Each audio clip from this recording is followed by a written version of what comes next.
Kalau misalkan saya kasih gas di sini, maka LED-nya akan berubah menjadi merah, teman-teman. Nah, seperti ini. Menjadi merah dan yang lampu hijau mati. Kemudian akan ada notifikasi di Telegram seperti ini ya. Terjadi kebocoran gas dengan nilai ppm-nya. Dan jika turun di bawah 200 nilai ppm-nya, dia akan kembali normal.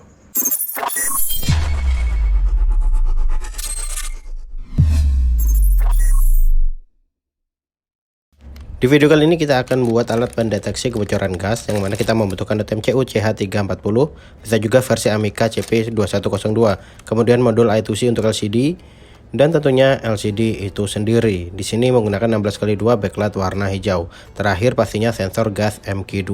Untuk komponen penunjang lain seperti PCB lubang, pin header, jumper, bisa teman-teman persiapkan juga. Oh iya, belum selesai teman-teman. Kita juga butuh buzzer. Di sini saya gunakan piezoelectric buzzer yang continuous. Jadi bunyi terus-menerus. Kalau ada yang discontinuous atau putus-putus juga nggak masalah, bisa digunakan. Yang penting gunakan yang bisa di tegangan 3 volt. Selanjutnya kita butuh LED sebagai indikator, warna hijau dan merah, dan resistor 330 ohm.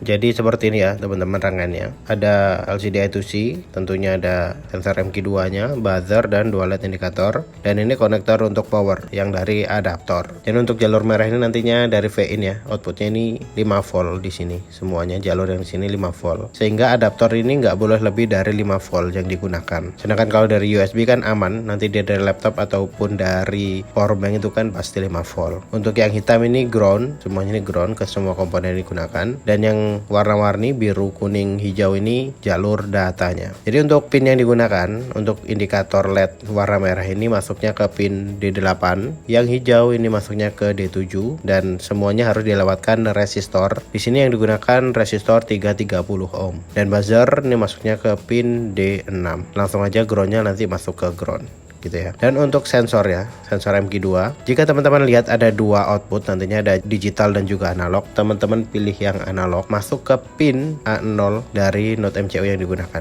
Jadi analog 0 ini masuknya ke output analognya sensor, bukan yang digital. Dan untuk yang SD-SCL ini yang dari I2C ya, SDA itu masuk ke D2, SCL masuknya ke D1. Jadi teman-teman bisa pause video ini dan tampil bagian wiring ini. Teman-teman bisa lihat untuk dijadikan acuan ketika melakukan soldering maupun wiring di project board. Seperti itu teman-teman. Lanjut ke perakitan. Karena modul LCD dan modul I2C yang saya beli belum tersolder langsung dari tokonya, jadi harus saya solder sendiri seperti ini ya teman-teman. Pin 1 sampai ke 16 yang ada di LCD harus terpasang langsung ke modul I2C nya. Dan jika sudah, tampilannya akan menjadi seperti ini. Jangan sampai salah teman-teman.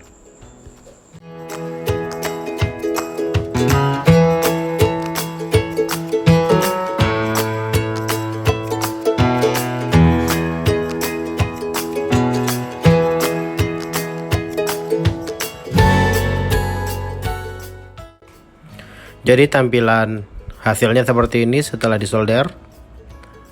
Untuk bagian sini, ini untuk MQ2 atau sensor gasnya, kemudian konektor yang LCD ada sebelah sini. Yang dua konektor ini untuk buzzer, warning ketika ada kebocoran gas, dan ini 3 pin konektor ini untuk LED. Yang satu ini ground, jadi yang dua itu data dari microcontroller.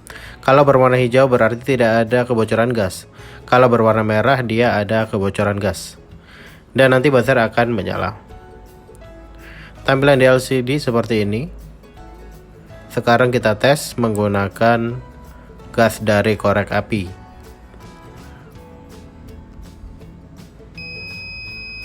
Nah, LED akan menjadi merah dan yang hijau mati. Kemudian tampilan LCD seperti ini. Dan buzzer akan menyala sampai tidak ada lagi kebocoran gas, yaitu nilai di bawah 200 ppm. Tunggu sampai nilainya turun. Nah, LED kembali berwarna hijau, yang merah mati. Jadi seperti itu. Ini sementara, karena setelah ini akan saya tambahkan lagi notifikasi ke Telegram.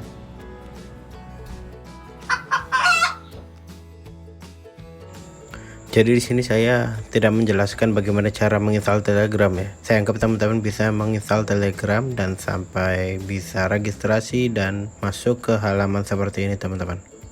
Oke, pertama kita harus mencari bot father di kolom pencarian. Pilih yang paling atas teman-teman ya. Pilih yang verify atau centang biru. Di sini kemudian tampil halaman seperti ini ya. Kemudian klik mulai. Setelah mulai, kita buat new bot atau klik yang bagian atas. Kita pilih nama. Kita buat nama notif_mq2.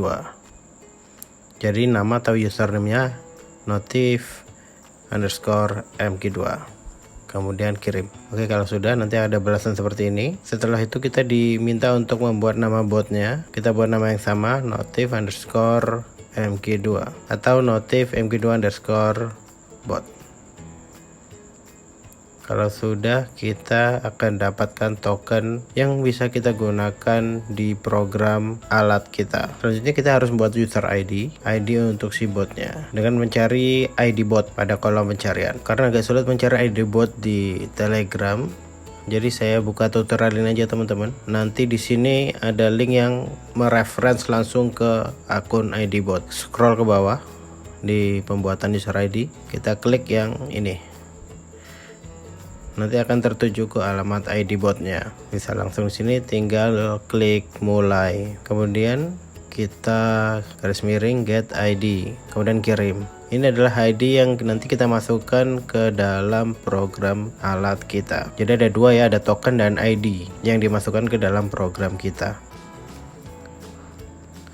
Maaf teman-teman, tadi ada yang kelupaan. Jadi kalau misalkan tadi bot father sudah sampai ke mode ini, sudah dapat tokennya, kita klik aja di sini link yang ini notif mq2 bot. Nanti di sini akan ada tombol start. Kemudian teman-teman tinggal tekan aja tombol start supaya botnya aktif, bisa langsung digunakan. Kalau belum ditekan tombol start, dia tidak akan aktif dan tidak akan menerima pesan dari microcontroller.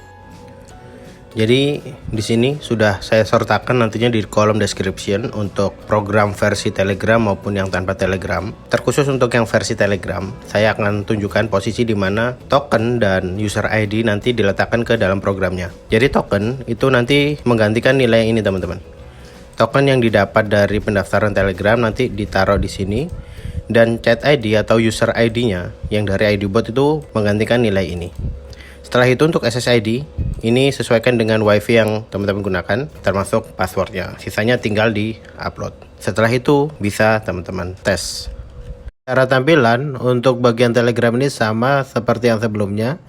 Hanya saja ketika pertama kali hidup, dia akan menghubungkan ke SSID yang kita gunakan.